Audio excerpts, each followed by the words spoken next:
Hey everyone, it's Jonathan, and welcome back to the Disney Movie Marathon. Today's episode is the third episode in our series looking at the different eras of Disney animation history. In the first episode, we talked about the golden age of Disney and the 5 films that came before World War II halted just about everything at the studio. In the second episode, we talked about the films that came out during and after World War II while the studio rebuilt from everything that happened there. In this episode, we're talking about the era usually called the Silver Age of Disney.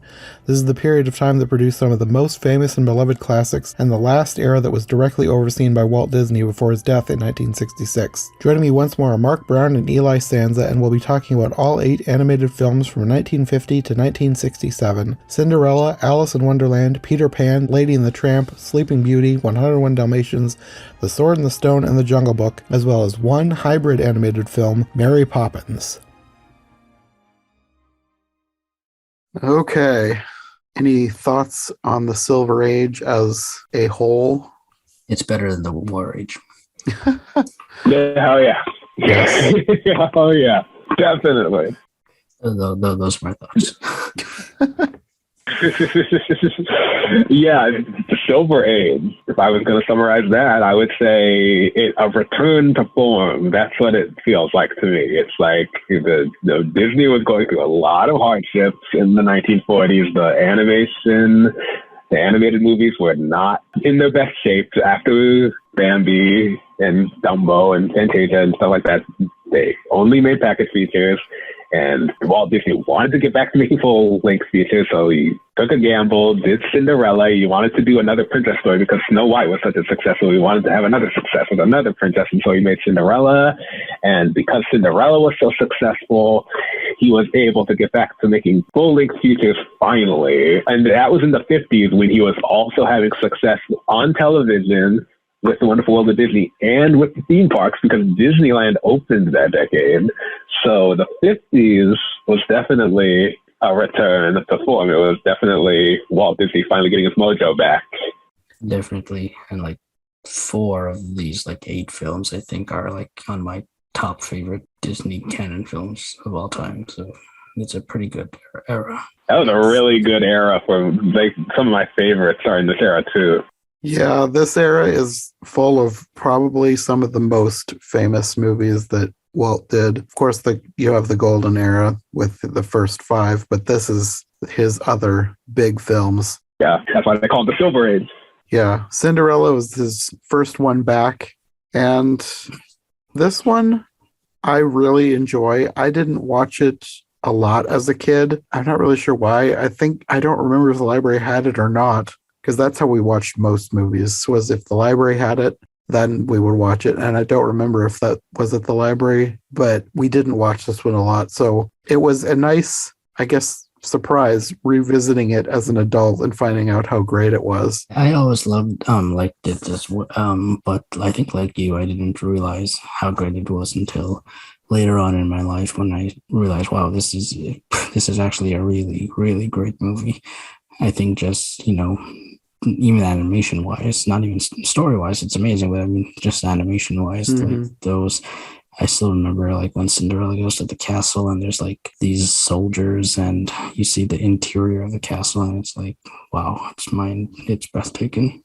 Oh yeah. Unlike both of you, I actually grew up watching this movie because we had this on VHS and we watched it all the time. And I always loved this film as a kid, and it's one of the best of the Silver Age, I would say. But there are some things about it that are oh wow, this is they spend a lot of time on the cat and the mice in this one. There's a lot of slapstick comedy, and it seems like they focus on the mice and the cats more than they focus on the romance between Cinderella and the prince, which is kind of a thing that's on purpose because I know they're trying to gear this movie towards a wide audience and they think kids are gonna like the mice more than they like the romance stuff. I'm sure that's one of the reasons why they didn't want Somewhere Over the Rainbow to be in the Wizard of Oz, because they didn't think kids could care about this song.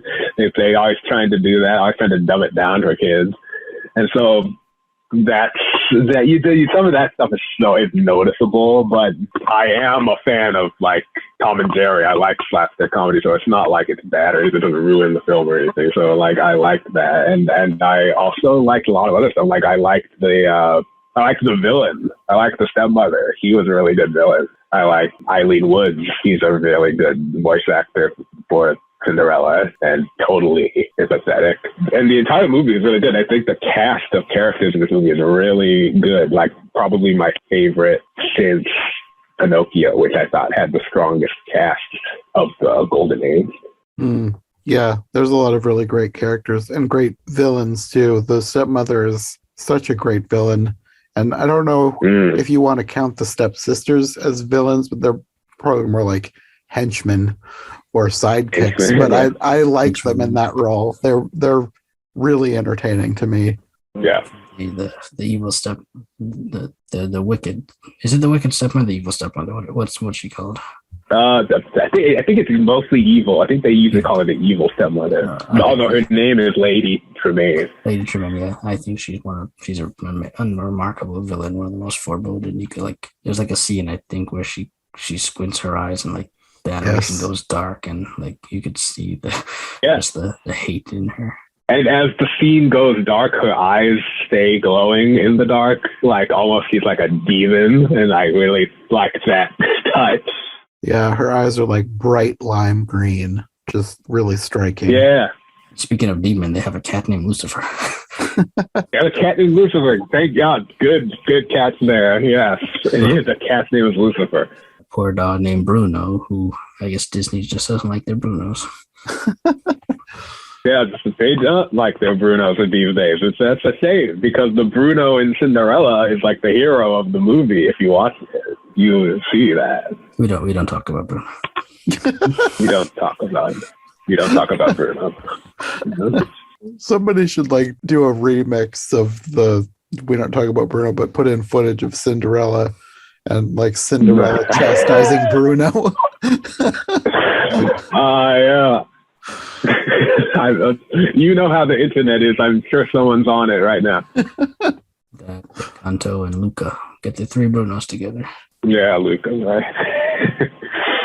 But it's sad though that Cinderella, I think, is probably the Disney film that gets the most hate, or not just hate, but complaints from people who claim that it's anti-feminist or a bad message, and they say Cinderella should have run away or done something to help save herself, and it's like, have you seen the movie? Have you seen the circumstances that she was just in? going to say, the people who make all these arguments, you can tell that they either have never watched the film or they're going off bad memories. Like they watched it years ago and they've forgotten a bunch of it. Exactly. Like most of their arguments do not hold water when you actually watch the film.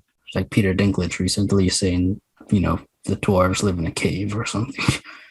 you haven't seen the film, sir. Yes, exactly. They very obviously live in a cabin, memorably live in a cabin if you watch that movie.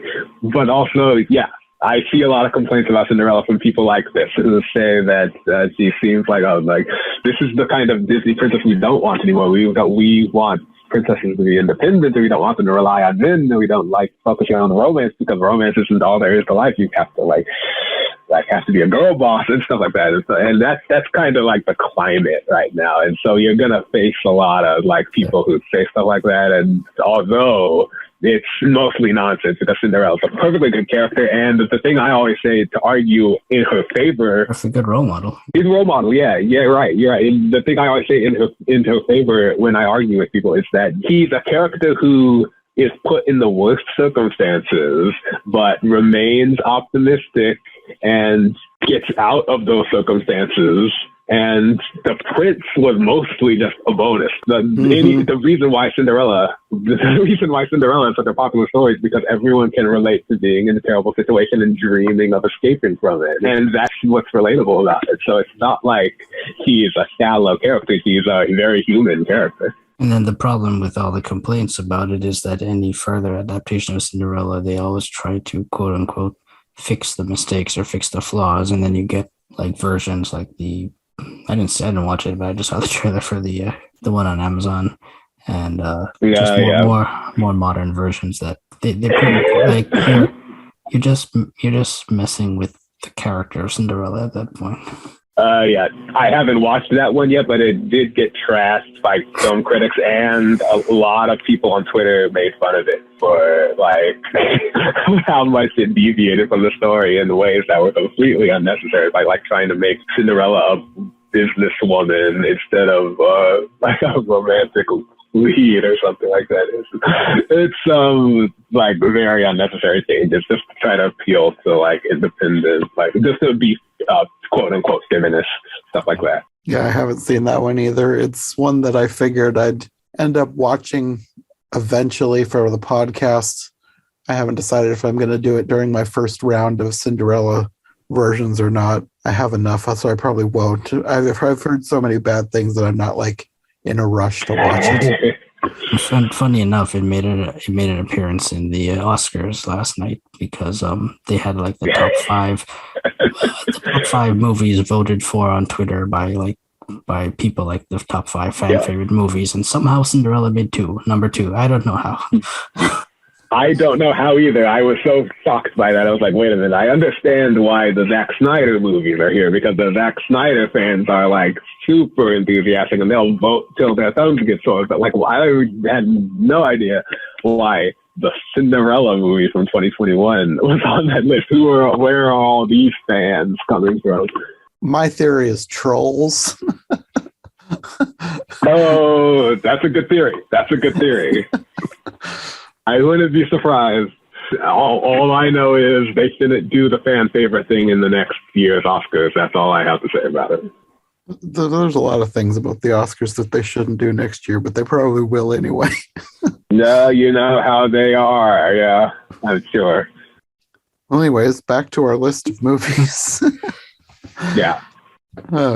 Moving on to the next one, we have Alice in Wonderland. And I don't remember if I watched this as a kid or not. I think I watched it maybe when I was an older kid, like maybe into my teens. I don't remember watching it as a kid.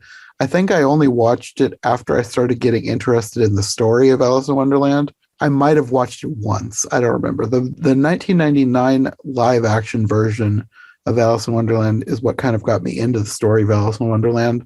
And then I started wanting to watch more versions. And I think that might be when I watched it for the first time that it actually like made an impression on me. So if I watched it as a kid, I didn't really remember it. So I watched it a lot more as an adult than I ever did when I was younger. So for me, this was I did grow up on this. This was my introduction to the Alice in Wonderland story. I do love this movie a lot, and it's pretty much on my top 5 favorite Disney movies, animated Disney movies, according to my last ranking. I just love the nonsensical, just Wonderland, I guess. Just all the characters, the Mad Hatter, the Cheshire Cat, the orange hair, the caucus. It's there's just something about seeing Alice, a sensible girl, or a girl who's been told to try to make sense of things just in this world of nonsense. And I think Disney puts it over pretty well.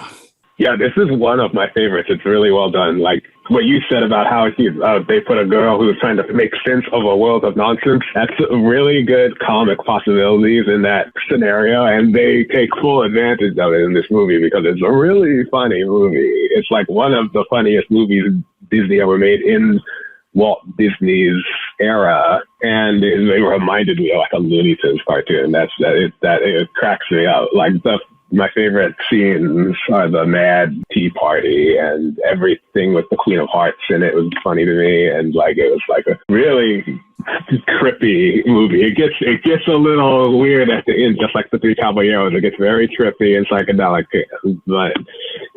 but it's also really, really entertaining from beginning to end. And it's kind of underrated. It wasn't that big when it came out in 1951, but it became a cult classic, and it started gaining popularity around the 60s and 70s. And then that was when it sort of hit the zenith in pop culture. And now Alice in Wonderland is one of like the most popular movies based on like home video and stuff like that. Yeah, Alice in Wonderland, I think, is kind of underrated these days. There's like a very small cult following that absolutely loves it. And Yeah. it's partly because I think just the story of Alice in Wonderland has a cult following that just loves Alice in Wonderland. It's weird. I like Alice in Wonderland, and I started a series on my channel just covering the various versions of Alice in Wonderland that eventually became my podcast, Every Version Ever. But when I do any version of Alice in Wonderland, it is far and away going to attract the most views. I don't know why, but there's something about Alice in Wonderland that there's a certain segment of people that absolutely love it, and they'll watch anything that I put out about Alice in Wonderland. Yeah. Yeah, you're right. It is a cult. People love that story. I think we can all just relate with the, the nonsense of the enjoyable, sensible nonsense of it. Yeah. Yeah. Lewis Carroll is a great writer. It's just the imagination that I really like. That's what draws me into it. I just like seeing. I get the weirdness. Like I like weird things, and I like things with at least watching the various versions of Alice in Wonderland. I like seeing how different people interpret all the weird things that are in the book. And well, like with the Disney version, they add in little weird touches of their own, like all the little creatures, like the bird that's glasses and the bird that's a mirror. I don't think those were in the book. I don't remember them at all. But it's little things like that people add in, that their own little weird touches that I really like seeing.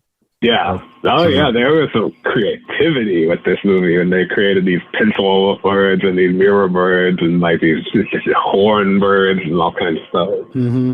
And the mome rats. Everybody has their own version of what they look like. Yeah. Yeah. Mome rats. They got an appearance. I don't know if the mome rats even appeared in the book, but they made an appearance in this movie. They're in the Jabberwock the poem, but I don't know if they're in the book. They're in the poem in one line. Mm-hmm. They're not described. Yeah, right. It's like, and the mome rats outgrobe or something like that. Yeah, right. Yeah, the Cheshire Cat recited that poem in the movie, but he didn't recite that in the book, I don't think. No. The poem is from Through the Looking Glass, and the Cheshire Cat was in Alice in Wonderland. Okay, yeah, you're right. So, they combined Alice in Wonderland and Through the Looking Glass in this movie a lot. Yeah, but most versions do. Yeah, you're right. It's very rare to find a version of Alice in Wonderland that sticks strictly to the book Alice in Wonderland. And it's just very rare to find any version that either does one or the other and not combine them in some way. Yeah. You're totally right about that, because I was surprised that Tweedledee and Tweedledum were not in the original Alice in Wonderland book, but they made their first appearance in Through the Looking Glass. And most versions of Alice in Wonderland have Tweedledee and Tweedledum. So you're right. Mm-hmm. Most of the time they do combine those stories. I think part of that is probably from this movie, from the use in this movie, because they're kind of iconic because of the Disney version. Yeah, I would guess that same thing, yeah. I would like to say it is my unbirthday today. Mine too. And mine too. I just had my birthday recently, but it's my unbirthday today. So very merry unbirthday to us. Yeah. Not a coincidence. Well, moving on from Alice in Wonderland, we get to Peter Pan.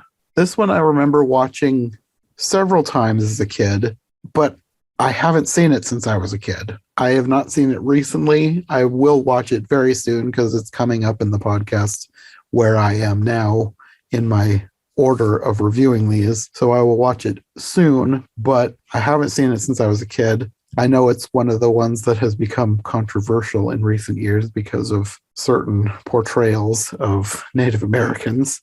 So I'm not quite looking forward to that because I remember certain things about them. I don't remember everything, but thinking back, I'm like, oh yeah, I can see how that could be quite offensive. But I didn't think anything of it as a kid because I was a kid and I didn't know to think about that kind of thing. Right. I also grew up on this one, and I did like it a lot as a kid, but the last time I saw it was a few years ago, and I remember that I did not enjoy it as much as I remembered enjoying it. And it didn't really have anything to do with the controversial matter or anything. I just found myself bored, or just like I just couldn't get interested in the film, and I don't know why exactly. But I do love I love the darlings. I love Wendy, Michael, John, the parents. And they're like my favorite Disney couple, probably. Mr. and Mrs. Darling, and Yeah. It's a very short list. yes. True. Right. There's too many dead mothers, right? Or dead. No, just dead You mothers. see, that's the thing. There aren't any couples because all the mothers keep dying. Yeah. So it's the Darlings and Anita and Roger. That's pretty much it. Anyway. Yeah. But, Rapunzel's parents. oh yeah, Queen and King. Yeah. What's their names? I think the queen's name is Ariana. I don't remember the king's name, and I don't think they're ever said in the movie. I think I just know that because of the show. Oh, Yeah.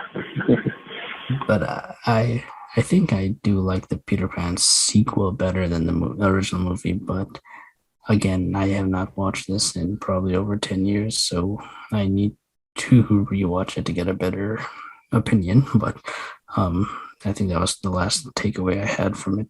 I've never seen the sequel. Yeah. Oh wow. You never saw Return of Neverland? No. I vaguely remember when it came out, and I remember wanting to see it at the time, but I never did. And I don't remember, it probably was because the library didn't get it, because like if the library didn't get something, we never saw it. Right. So yeah, I never saw it when I was a kid. And then by the time I was old enough to like start getting movies for myself, I started realizing how terrible all the Disney sequels were, and then I just stopped watching Disney sequels altogether. Oh man, I used to look forward to watching Disney sequels because I thought, oh, I really loved that first movie. I probably love the second one too, and I was so naive back then. But anyway, back to Peter Pan. I grew up watching this movie too. I also really liked it. Like I watched it a lot. Loved the characters. Loved Tinkerbell. I loved Captain Hook. I loved that crocodile. That crocodile was great. This is a tricky one because it's like I liked it. It's a good movie, but there are a lot of things about it that are lacking. I think they spend a lot of time focusing on Captain Hook and not enough time focusing on Peter Pan and Wendy and the other kids.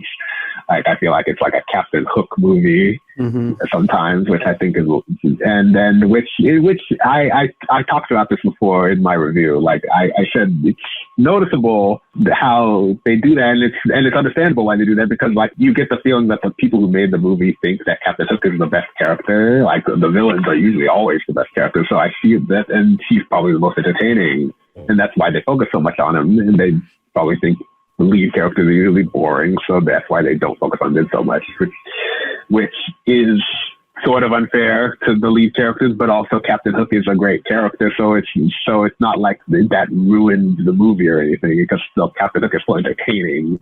So I like that. I just point that out because it's really noticeable. It's very noticeable that that's what they're doing.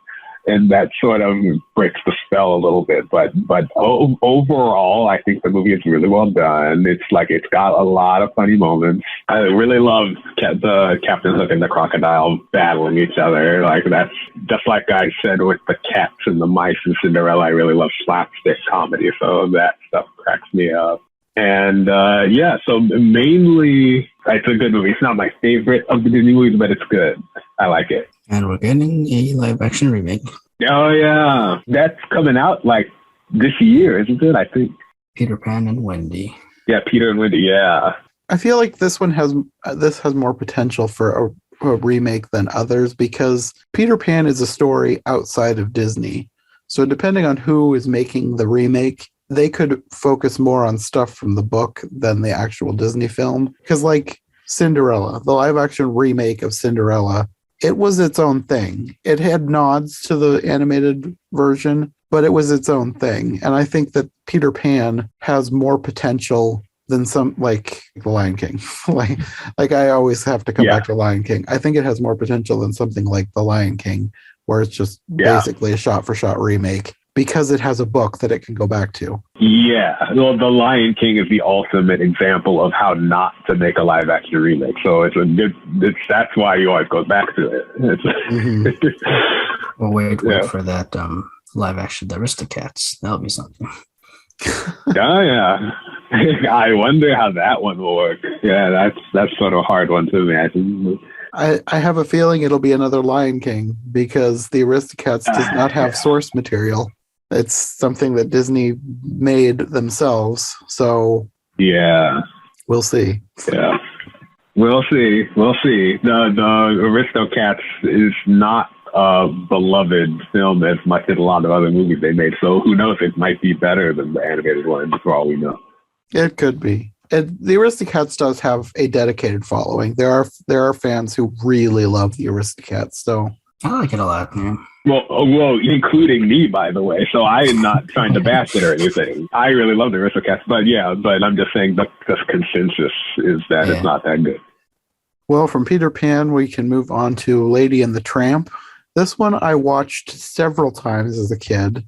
I remember I really liked it, and I remember thinking that the rat scene was terrifying. Like this movie might be one of the movies that's responsible for me not liking rats as on film.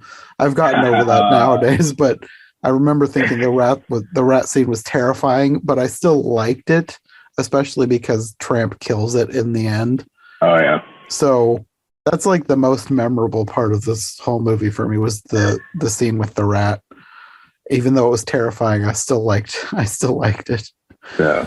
Yeah, I watched it a bunch as a kid. I don't remember watching it much as an adult, maybe once or twice, but I still like this one. It probably will be high up when I eventually make a ranking. I have a feeling this will be on the higher end of my ranking. Yeah, this one is also a good one to me. And when I rewatched it like about 10 years ago when I was doing my ranking, I called this probably the most perfect animated Disney movie because it was one I couldn't really find any real flaws with it. The animation was amazing. I had no problem with the animation, no problem with the story, no problem with the characters, no problem with the songs. I really liked it a lot, and I loved the wide screen aspect of it as well. But it was never a favorite movie of mine. Like I could I like it and I respect it, but it's not like my top 10 favorite movies. Yeah, I'm kind of with Mark on that. It's not the Disney movie I think of first when I think about my favorite Disney movies. Not because it's a bad movie, it gets overshadowed by so many other movies. But if I judge it on its own merits, it's a great movie. Actually, I really like it. It's one I didn't grow up with. I watched that one well into I think I was a teenager when I first watched that. I was not a child when I watched it. I was not the ones who grew up with, but it was a good one. I liked the scene with the rat. The rat scene that Jonathan was talking about is like that. It is terrifying. And I see why it would be if I was younger. So maybe I dodged a bullet there. But I really loved the scene of outside the Italian restaurant when Lady and the Tramp were eating spaghetti. I thought that was well done. I like Frank Thomas's animation of them eating the spaghetti and then kissing when they meet each other's noses was like, that's some brilliant stuff. And the scene where the Peg is singing the song He's a Tramp, like a lounge singer, that one was also like my favorite scene. Those so there are a lot of highlights to the movie that are really entertaining. So it's not bad or anything. So I'm probably gonna rank it like high when we get to the end. From Lady and the Tramp, we move on to Sleeping Beauty, and I think this is probably the one princess movie that I watched the most as a kid. Like, I don't remember watching Cinderella much. I don't remember watching Snow White very much, but I remember watching Sleeping Beauty several times as a kid. And then when it came out on DVD, right around the time we got our first DVD player, this is one of the first ones that we bought. So we watched it a bunch then. So, like, thinking of all the different princess movies, this one is way up there for me. Not really because of the princess, because she doesn't do a whole lot if you really think about it. But the other characters in the movie are so great. I love the fairies, and of course Maleficent is one of the best Disney villains of all time. Oh yeah. the movie at the time, it was kind of a failure, but to me, it's one of Disney's best in terms of animation and just the style. It's so good. Yeah, Sleeping Beauty is a good one. It's not again, it's not like my top 10 favorites, but I do like it a lot, and I admire the animation and the like tapestry like layout of how the backgrounds look and stuff like that. And Aurora is a wonderful princess, one of my favorites, and I always feel bad again about the criticism she gets, and it's very stupid criticism, like she's sleeping through the whole movie. Well, I mean, it's called Sleeping Beauty. What were you expecting? It's like, oh, why did she put herself in this? Because she pricked her finger. Like, she was under a spell and did not know that the pricking finger would lead to any of this. And Prince Philip kissing her is the only way to break the curse. But anyway, that's just me arguing with people. Anyway, I do like it, and an unpopular opinion I have is I'm not the biggest fan of Maleficent. I've never. She's fine, but she's never been like. I know most people consider her the best Disney villain or one of the best, but I never loved her that much. I don't know why. She never stands out to me like Cruella de Vil or Shere Khan or Frollo or Jafar or the Evil Queen or whatnot. But she's always just been okay, which is why I didn't really care about the Maleficent movies afterwards, which pretty much retconned the whole Sleeping Beauty story anyway. Let's not get into that. But they're an alternate universe story. Yeah, thank you. Yes. Okay. Fair, but yeah. Anyway, Sleeping Beauty, I do like. I think it's fun, and Once Upon a Dream is my favorite Disney romantic song, if we're not counting Johnny Fedora and Alice Bluebonnet. And yeah, I like it. Yeah, I kind of, my point of view about this movie is kind of controversial because, okay, so I like it, it's good, but it's like I don't like it as much as a lot of other people do, and I think the reason why possibly might be unfair because I compare it a lot to Snow White and Cinderella, and Snow White and Cinderella I thought were way better. They were a lot more entertaining. The Sleeping Beauty, when I first watched it, I didn't like it because I found it, this isn't as entertaining as Cinderella than Snow White. This not as funny. It's just like the villain is not as great. Although I've grown to love Maleficent now. Like, I agree with Jonathan that Maleficent is a great villain. I like her now, and I like the movie now a lot better now. When I was a kid, I didn't like it that much, but when I grew up, I appreciated a lot more stuff about it, and now I actually like it. And my favorite thing about it is how it looks. It looks amazing. Ivan Earl is the name of the artist who set the style for this movie. That's very different from how Disney movies used to look. It's like angular and straight lines and like looks like a tapestry. I like that how stylish it looked. It was almost as if it was trying to like blend in with like the UPA style, which is like this limited animation studio that was super stylish, that was founded in the 40s and was really popular in the 50s. It felt a little bit like it was trying to blend in with that because that was the style that was really infiltrating animation in the 50s. So that might have been why they did that. But yeah, overall, I think it's a fine movie. It's like now I really like it, and now I appreciate it way more. When I was a kid, I found it a little boring. Now, as an adult, I like it more now because now that I'm an adult, I can appreciate stories that aren't so comedy focused and a little bit more dramatic and dark. Now I can appreciate those kind of stuff more. So that's why I like it now. Yeah, I agree with you. It's of the three Walt Disney princesses, it's definitely the least of the three Disney films. Snow White and Cinderella are better. And it's interesting that, for a company known for its princesses, Disney would not make another princess movie until 30 years later with The Little Mermaid.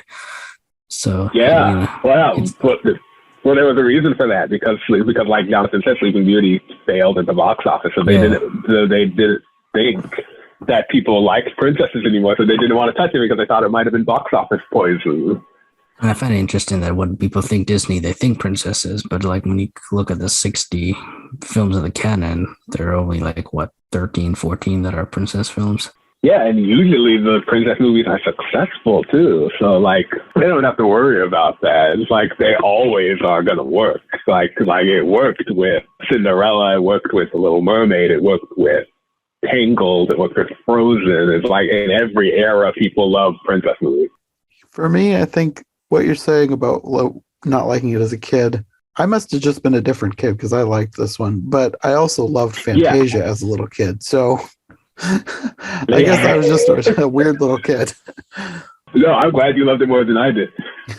I think one thing that I loved as a kid, and of course it's still awesome now, is the dragon. Like Maleficent turning into a dragon is just iconic. I love that scene. Yeah. I loved it as a kid. It's one of my favorite scenes now. Yeah, that's one of the things that makes it stand out for me. The dragon battle is a highlight. I'll give you that. That one was probably always my favorite scene. Well, from Sleeping Beauty, we move on to 101 Dalmatians. And this one is another one that was watched many times when we were kids. We didn't own this one, but I think we knew somebody who did, and I think we borrowed it from them and watched it a bunch. And then we borrowed it from the library a bunch. So this one got a lot of replay in our house, even though we didn't own this tape. But yeah, this one was always a favorite as a kid.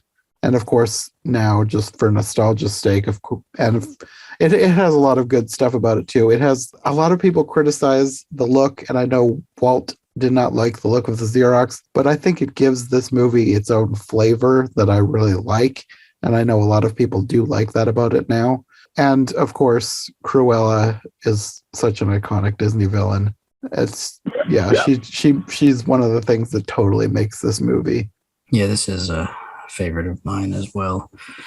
And yeah, I've never had an issue with the animation style. I liked it a lot. It fit the story they were trying to tell, I think. And like I said before, Roger and Anita are also one of my favorite Disney couples. I love the story of the Dalmatians, and the characters are amazing. Jasmine and Horace are hilarious, and Cruella de Vil is just she's a really beautiful villain of just like how evil she is about finding these puppies to kill. Like I really I like her a lot. Not talking about that live action remake, but of Cruella, I mean. And but yeah, I liked it a lot. Yeah, I also really loved this movie too. It was a favorite of mine as well. I grew up watching this. It was like got a lot of play in my house too.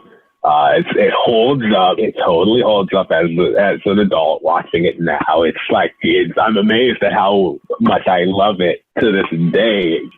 Exactly as much as I loved it when I was a kid. It's really well told. I love how it's a story about dogs doing what like humans can't do. Like the humans aren't going to help us, so dogs are going to help us instead, which is kind of funny when you think about it. And Cruella de Vil, great villain, one of my favorites, up there with like Scar and like Captain Hook and like the stepmother from Cinderella. Those are like top tier for me. I think Cruella de Vil is up there too. It's a really great story. I really like it. And it's one of my favorite Disney movies of all time. Also, I wanted to comment on the animation style. I also really loved the Xerox, very sketchy look of the movie. Like, I know Walt Disney didn't like it, but I was a big fan of that too. This is also the first Disney film in the canon that I think takes place in the modern era, if we're not counting like the package films. Oh yeah, I think so. Yeah, they have the television in that movie. I think that is the first time that's ever happened. I know what you're saying, but it also depends on when Dumbo is supposed to be set. Because Dumbo potentially could be, but it's not. It's not super clear as to exactly when Dumbo is. You might be right. Yeah. Yeah, it isn't super clear, but like that one's iffy. Dumbo might be the first. But as far as being able to tell, yes, this is set in the time that it is being made, definitely 101 Dalmatians. There's no doubt about that one. Yeah, yeah. Well, from one of my favorites of the era to probably one of my least favorites. We get to The Sword and the Stone. I remember watching this as a kid. I liked Madame Mim, and I was very bored with the rest of it, and I don't think I watched it more than once. And then I watched it later on in life, and I was like, this is weird. This has almost nothing to do with the story it's supposedly telling. Totally. It's supposed to be the story of King Arthur, and it's kind of not. It's a bunch of random cartoons. Education of King Arthur. Yeah.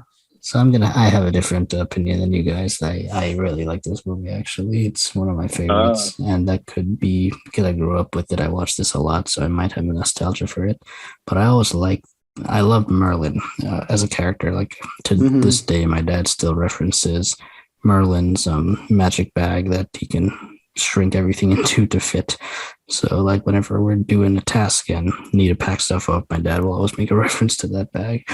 And yeah, I just love the Merlin and Arthur, and I just like, I know I love the overall, not just themes but setting of this movie. And I'm not a big Madame Mim fan. Sorry, and I'm not. I feel the squirrel scene I think goes on for way too long. But besides that, I do love this movie, and it has one of my two favorite scenes in any animated Disney movie. One of them is in here, and that's the Wizard's Duel, which I think was one of my two favorite, like I said, Disney scenes ever. So yeah, I really like this movie. Okay, yeah, I'm kind of the complete opposite of Mark because I didn't like the movie and I liked the squirrel scene and the Madame Mim. So you and John nothing. Yeah. But going deeper into it though, the movie, I did not grow up watching this movie a lot. It took me a long time to finally watch it, and when I finally did watch it, I was like, wow, that was kind of a weird movie, kind of mediocre. I thought it could have been a little better. The scene with the squirrels. The reason why I liked that though is because it was one of the few times during that movie I was actually invested in something that was happening in this film, because it was like, oh, this squirrel is in love with this boy, but he doesn't know he's a boy, and so when he finally finds out it is a boy, it's like devastating, and it's like that there was more emotion in that scene than in the entire film, which that could just be a short film and it would be more entertaining than the entire movie to me. One thing I will agree with Mark on though is that the wizard duel between Merlin and Mim, that was definitely one of my favorite scenes in the movie. It was like probably the creative highlight. I loved how they were transforming into a bunch of different animals to figure out how to best each other, and that one was really good. And but overall, I found it. Well, I kept wondering what is the point of this movie? There seems like the plot is going nowhere. It's like and not a huge fan of Merlin as much as Mark is, and he has some funny moments. It's just I wish there were more funny moments. So basically it's just I feel like it's not bad. I just talked about some of the scenes I love, so it's like above average for me. I also like Archimedes a lot. He's a nice grumpy owl, which I enjoy. Yes. And yeah. I think I also like the songs because this is the first animated film that animated Disney film that the Sherman Brothers did the songs for. So I like hearing their early work. Oh yeah, that's right. Vegas Vegas Mom is a song I sing a lot. I like the one they sing is Fish. I forget how it goes now, but I do like that song. I remember that one. That's what makes the world go around. That's what makes the world go around. Yes. So I think I love that song. I love that song. It's a great song. But yeah. Another small highlight, because I grew up with the sing-along songs. As I said before, that song was one of the songs on it. So I heard that a lot, but I never watched the movie a lot. I just remember hearing that song a lot. And you're right, the Sherman Brothers, that was their first Disney, which was an important movie in Disney's history because of that, because that was when they Sherman Brothers worked with Disney for the first time. So Well, like, for animation, yeah.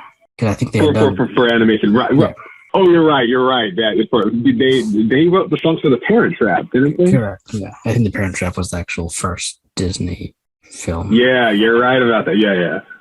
Okay, got it. Yeah. Sword in the Stone, I feel like, is one of those that has potential for a live action remake because there's Well, it's there's based so on much an there's so entire much series of books, if I'm not mistaken. that Oh, too. yeah.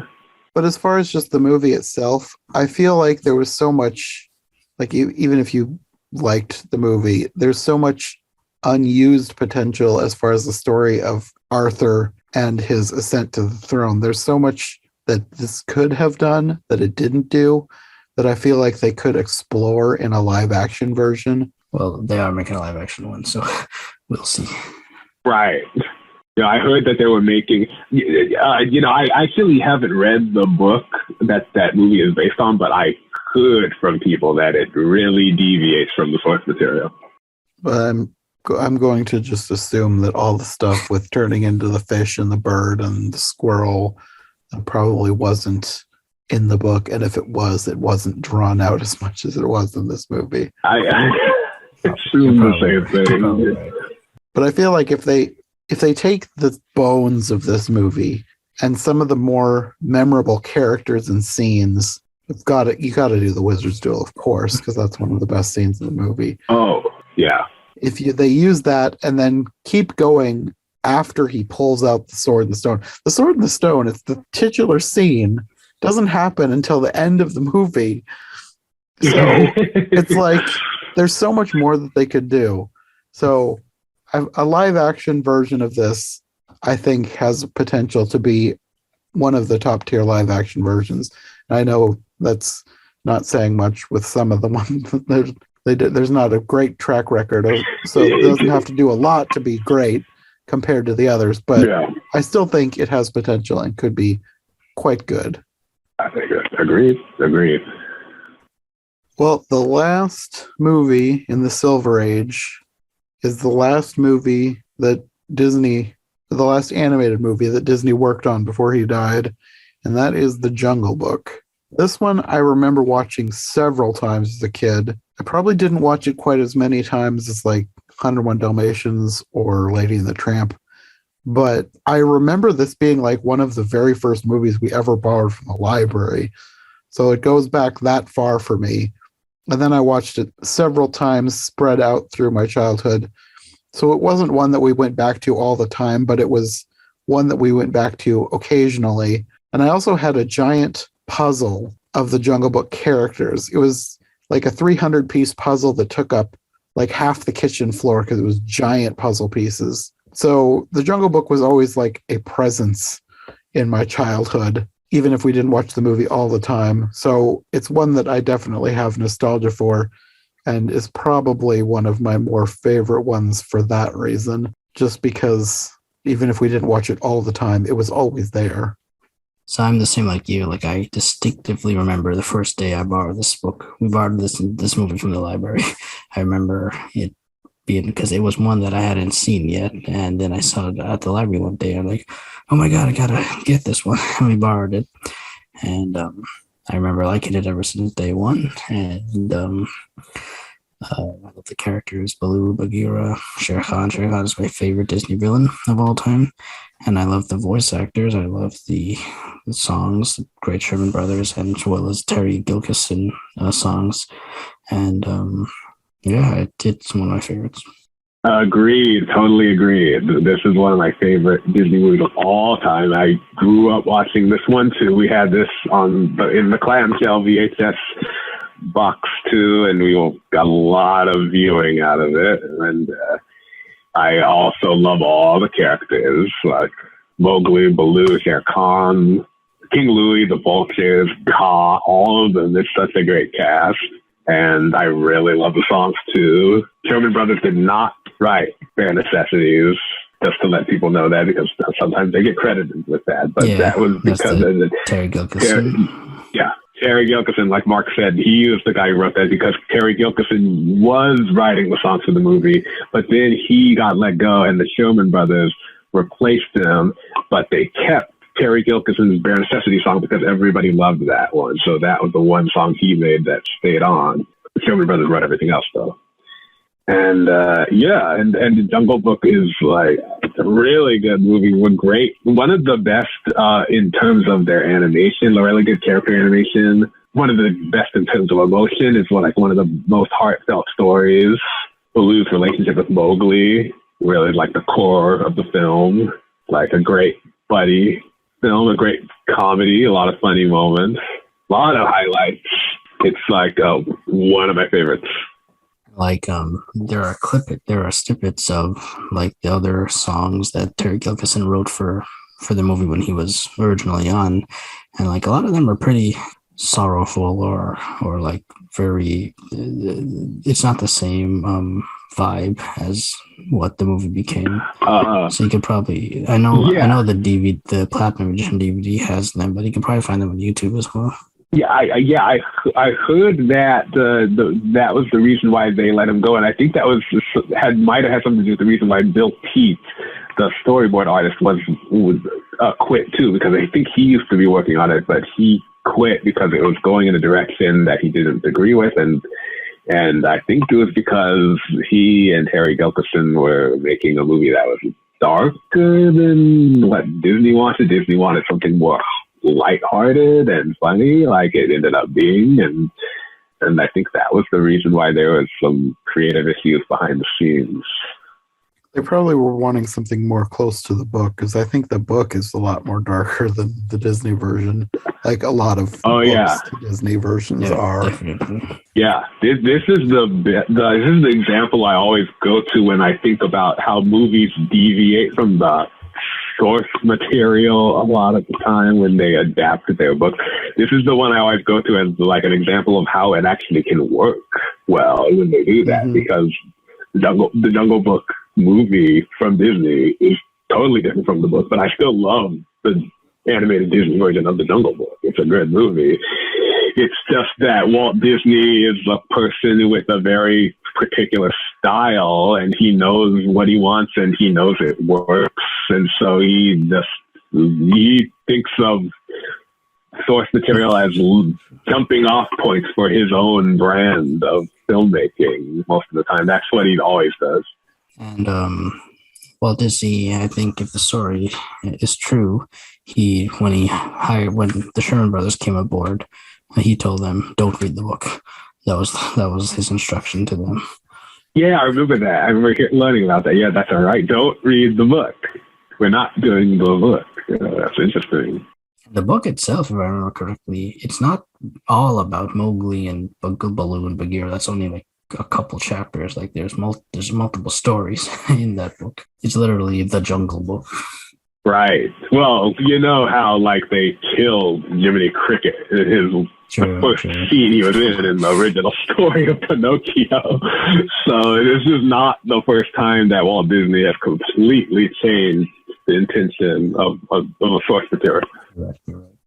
Yeah, and like for all the flack that Bambi gets for being dark and killing off the mother, the book was way darker than the movie. Yeah, that's what I hear. I heard Bambi, the book, was not a kid's book. No. Is that true? I read it as a child. Yeah. and it was not a kid's book. Okay.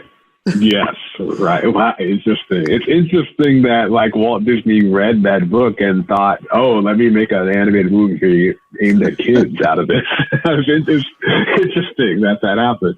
Yeah. No, it's not a kid's book. It'll be interesting to see what happens with that live action remake. Oh yeah. I'm wondering if they'll go more with the book or if they're just going to stick to the movie. I would like to see them use a little bit more from the book, but we'll see. Yeah, we'll see. I have no idea how that one's going to work, but I'm definitely going to watch it to see how they do. Yeah. And speaking of live action remakes, The Jungle Book has had at least 2, and it was one of the first ones that ever got a live action remake. Yeah. I think 93 was the first. 94, I think. Jungle. Okay. Yeah. 94. That was another one we watched a lot as a kid. I'm not sure if we watched we probably watched them about equally. We liked both versions. We liked the live action one and the animated one. And I think that one was one we borrowed from the library, but it could have been one we had on a tape too, because when we figured out how the VHS player could tape things, we taped a lot of things off of TV. So that could have been one we taped rather than borrowed from the library. But I know we watched it a bunch. We really liked the live action Jungle Book. And then, of course, they got the new one, which I actually like the new one too. It's different, but I like that about it. I even like the scene that everyone hates with giant King Louis. Everyone likes to criticize that scene, but I love that scene. It's so weird. It's just so weird. You have Christopher Walken as this giant ape. Yeah.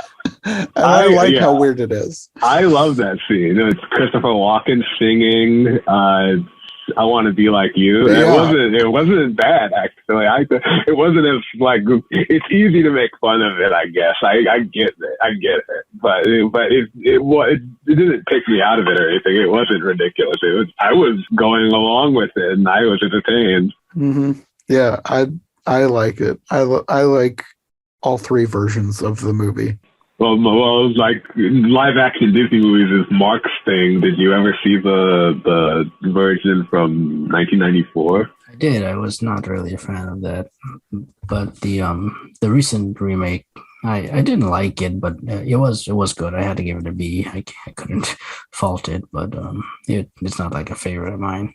Yeah, the 94 version, I think I remember watching it as a kid. Like, I think it came on Disney Channel once, but I wasn't into it because I was like, oh, this one isn't as fun as the animated one. I think that's what I was thinking. So I was like, it was hard for me to get into it. It was like, Jonathan, you can tell me, was this one like more serious than the animated one or something? Yeah. Or was there comedic moments or anything? Or was I haven't seen it since I was a kid, so I don't remember as much for comedy, but I remember it being more action oriented and more suspenseful. I think the bad guy ends up like dying, like he gets suffocated in a pile of sand or something. So it's more, it's not for little kids, but we liked it as kids. It was more exciting than the animated version. So it's a different story. And Mowgli is an adult in this version too. If not an adult, then an older teenager. I don't remember for sure how old he was. So it has a totally different flavor than the animated one. Right. As for the 2016 version from Jon Favreau, that one. Actually, I really liked it. It was good. It was like the animated version from the 60s will always be king to me. That one is like untouchable. But this live action remake was actually not bad. It was actually pretty entertaining, and especially the computer animation that brought those animals to life and like was impressive. Mm-hmm. That was a whole other layer of entertaining, was just watching how great it looked. But I also I really liked how well it was done. It was like well directed, well written, everything. Yeah.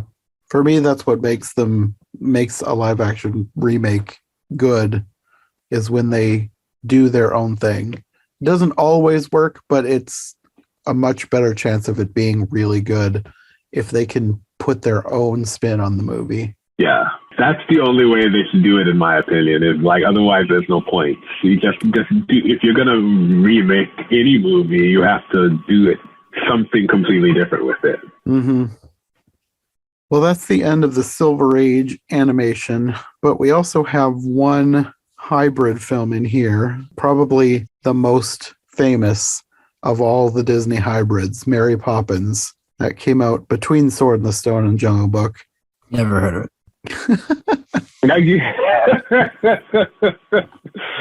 This one, I don't remember watching it a lot as a kid until we borrowed it from somebody, and then we watched it to death. We watched it like every day or every other day until we had to give it back. We watched it so many times, probably at least a couple weeks, if not a month. And then once we gave it back, I think we just tired ourselves out of it because I don't think I watched it again until I was an adult.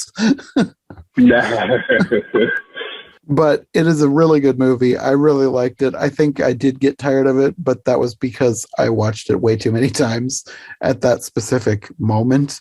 But going back to it now, it is a very good movie, and I really like it. I really like how they integrate the animation with the live action. The songs are all amazing. Of course, Julie Andrews and the whole cast is great. It's such a good movie. Yeah, it really is. I also remember when I borrowed this from the library, but this was right when DVDs had started coming out and the library was getting DVDs. And at the time, they only had like a handful of DVDs and we had just gotten a DVD player. So then I borrowed the Mary Poppins DVD from the library and it was my first time seeing the movie.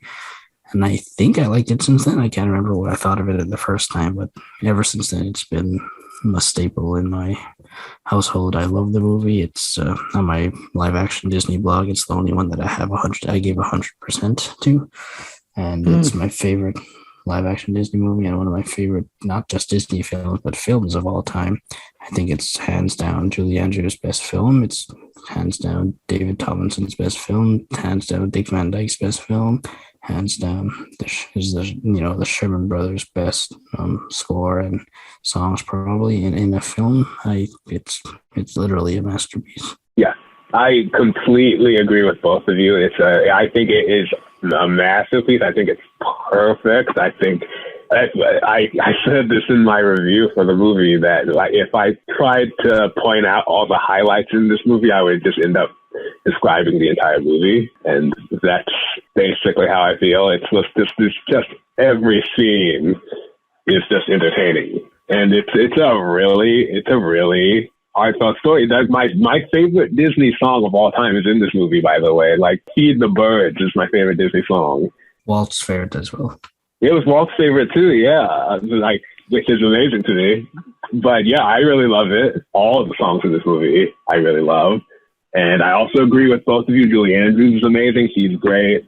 The Penguins animation and their scene with Dick Van Dyke, that was really technically brilliant. That was how they created that. I was never bored once watching this. It's so good. I remember when I was a kid, I didn't like it as much. I remember liking it, and I watched it a lot. We didn't own it, but I remember watching it a lot somehow. I don't know how we did, but I remember watching it a lot. And I remember thinking as a kid, I didn't like it as much, but every single time I watched it, the more I watched it as I get older, the more I love it, the more I appreciate things about it, and the more I realize how perfect it is. Even Dick Van Dyke's British accent doesn't ruin it for me. That's how great this movie is. That's how great this movie is. Yeah, when I was a kid, I didn't think there was anything wrong with it. Yeah, no. Yeah, exactly. It's kind of like an iconic accent now. The bad British accent. It's kind of iconic. Yeah. Mary Poppins. Mary Poppins as I live and breathe. It's like, so it's like you could make fun of it easily, but it's not. I wouldn't call it like that movie corny. Some people call this movie corny. It's not. I don't think it's corny. I think it's actually very heartfelt and a very sincere like story about. And I think David Tomlinson's character, Mr. Banks, goes through like a really good character arc. From going from a really hard-edged, stiff, serious business person to being someone who like actually likes to spend time with his kids, it's a very touching story. It's like very moving story. It's like about a guy who learns how to have fun. That's what it sort of is. He's sort of like the core of the movie. Like even though he's like the adult, it's like you would think the kids would be the core of the story. But it's actually sort of about him, and it's a really great story. And they tell it really well. I basically love everything about the movie. Okay. Well, now we've come to the ranking part. This one is going to be a little bit harder for me. I have a few that I feel like are kind of tied, but I guess I'll try and rank them as best as I can. I think we'll go from worst to the best again. I'll start this time. My least favorite, of course, is Sword in the Stone.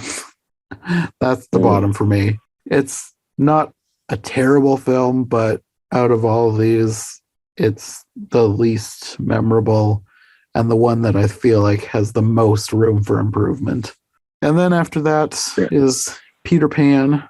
And I think that's mostly because I haven't seen it in so long that I don't really remember a ton of it. It's not really ever been one of my favorites. So, yeah. And then the next two I think are, well, I don't know. The maybe the next four are all just kind of tied. I don't know. Yeah. My next four, I'm including Mary Poppins in this. I have The Jungle Book, Lady and the Tramp, Mary Poppins, and Cinderella. They're all just so good in their own way that without watching them all again right now to like figure out my favorite, I can't really figure out what order I want to put them in because they're just good. They're all good. Like Walt Disney just was good at making animated films. Mm-hmm. So even his worst ones, they're still good. My next three are all hard to rank again, but these are my three favorites from this era, which would be 101 Dalmatians, Sleeping Beauty, and Alice in Wonderland. And all of them I like for different reasons. So again, it's really hard to rank them. 101 Dalmatians is probably the most nostalgic one. It's probably the one I watched the most out of these as a kid. And it's one that's just so easy to go back and rewatch. It's just endlessly rewatchable. Such a great villain. Sleeping Beauty, it's probably my favorite from an artistic standpoint. I love the animation. I love the backgrounds. I love all the different stylistic choices they made. I love Maleficent. It's so good. And then Alice in Wonderland. Alice in Wonderland, for whatever reason, has become one of my favorite stories recently. I think it's just partly because I started the series on my channel and it's just made me appreciate the story more. So now it's by default, the Disney version has become another favorite. Plus, it was always a good one. It's always one I liked. I love the animation. I love the visuals. I love the imagination. I love the characters. Yeah. So it's really hard to rank them. So I'm kind of ranking them in chunks. But if I'm forced to pick one as a top, I probably would pick Sleeping Beauty just for the overall artistic standpoint. But if I was to like pick one that I really want to watch right now, probably Alice in Wonderland. But that's partly because I haven't seen it in quite a while and I just want to watch it again. So yeah, it's hard to rank these. They're so good. What about you, Eli? Yeah, I would rank them, let's see. I agree with you about The Sword in the Stone. The Sword in the Stone would be the worst for me. Sleeping Beauty would probably be next. Sorry about that, Johnson.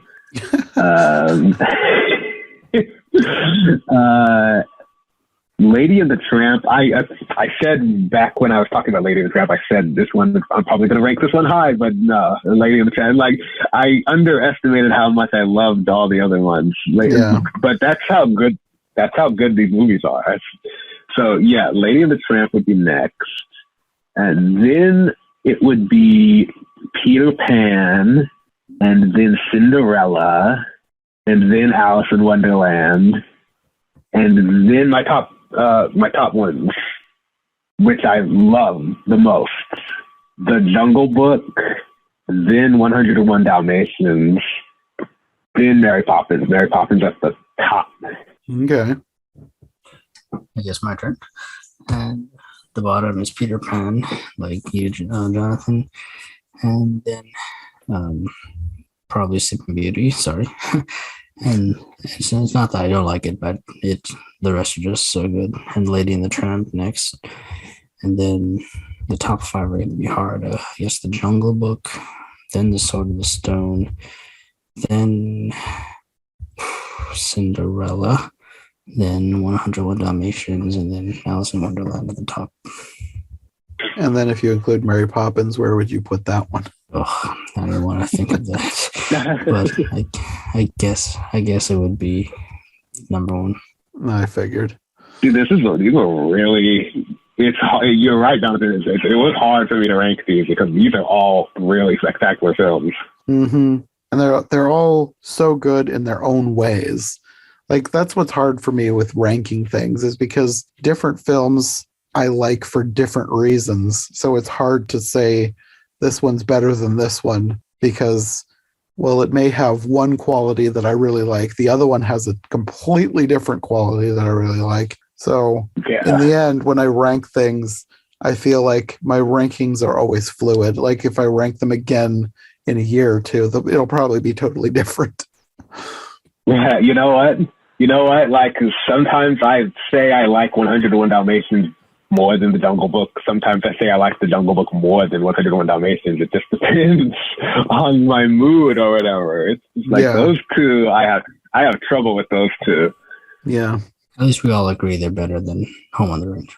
They're better than Home on the Range. I still haven't seen Home on the Range. Oh my God. You should lower your expectations. That'll probably help you enjoy it better. My expectations are already as low as they could get from all the things I've heard about it. Yeah. Yeah, I'm sure. If you go in to Home on the Range with low expectations, I'm sure you'll find something that you like, because you'll probably think, oh, that's not as bad as people say it is. That'll just help. I'm sure it'll help you enjoy it better. Yeah, low expectations do help. Yeah. Anyways, I guess that will be all for our Silver Age ranking. This was a lot of fun. I'm glad we did these. It was a really good discussion. I really love these films. It'll be interesting in the future when we move on to like the Bronze Age. That's going to be probably a very interesting discussion, the Bronze Age. I would agree. The Bronze Age is going to be interesting. I have some things to say about those films. Okay, well, in the meantime, do you guys want to let people know where they can find you if they want more from you?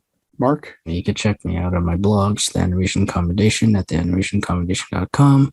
I post reviews, top 10, top 13 lists, and I have a game show, Who Wants to Be a Millionaire Animation Edition, which I host there, and of my live-action Disney project at myliveactiondisneyproject.com, where I try to review and watch and review every single live-action theatrical released and Disney Plus released film. So yeah, check them out. Okay, and Eli? Yeah, I have a blog called the Entertainment Junkie Blog, and you can go there by visiting ejunkiblog.com. That's where I talk about the history of movies, TV shows, video games, like the entire entertainment industry, and I talk about celebrities and like their careers and like the creations of all our favorite arts and entertainments, and I go deep into their history, and so I like to do that. And I'm also on Twitter at ejunkie2014. That's where I spend most of my time, and if you visit me there, I'll send you the link to my blog. Okay, well, this was a lot of fun. We will see you again in the future when we get to the Bronze Age. Looking forward to it. Same here. Thanks for listening to the Disney Movie Marathon. If you like what you've heard, make sure to subscribe on your preferred podcast platform or to our YouTube channel. Make sure to follow my co-hosts as well, and if you want more content from us, check out one of the other podcasts in the iHeart Movies Podcast Network, or check out my brand new Patreon. My link tree, as well as any other relevant links, will be in the description. We'll be back soon with another brand new episode, so thanks for listening, and we'll see you next time.